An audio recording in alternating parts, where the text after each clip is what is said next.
Okay, let's talk mobility prep. Mobility is all the rage at the moment. I personally think it's great for if you have some deficiency in mobility. If you've got adequate range, you probably need to focus on it not so much. We like to think of mobility as strength plus range of movement, so you've got strength and control through the full range of movement rather than just flexibility, which is your total flexibility or joint laxity essentially. You see a lot of guys spending a lot of time on it. I think unless you've got a restriction in a certain joint, you don't have to spend so much time on it. It would be like a bell curve, right? So if you're low on one end, get it back to normal, you get some increases in performance, but more is not necessarily better. So make sure that you've got normal range of movement. Do some mobility prep in your warm-ups, especially if there is some tightness. Say you've done a run and your calves are tight. Make sure that the ankle's moving correctly before you go squat, but don't get too crazy about it either.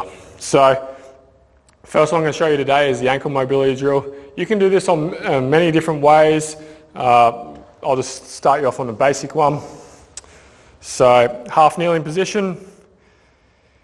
Put the dowel at about the fourth toe. Okay. Use it for, just make sure that you can see me. Yeah, can you see my foot? I'll go out here. There you go. So dowel at the fourth toe, and you just keep the heel down. That's the most important part whenever you're doing any ankle mobility drills. And you're going to push the knee past the dowel. Now, I don't have great ankle mobility, so this is somewhere where I will do a lot of work. So using the dowel for a little bit of tension, so I pull my lats into it, and I'm pushing past, nice and controlled. All right, getting that ankle joint moving. So this is just one of the first drills that you can do. You can do things like throw a kettlebell on top to try and get a little bit more range and resistance in there. And there you can see I'm getting a little more through that. Just trying to create that range. So we don't want to lift this heel. And the other thing you want to focus on is not dropping the hips so far into it, all right? We want to make sure it's mainly ankle, so this stays pretty straight, so you can actually shorten it up from your normal half kneeling so that you can focus on just getting that knee past the toe, essentially is what you're aiming for.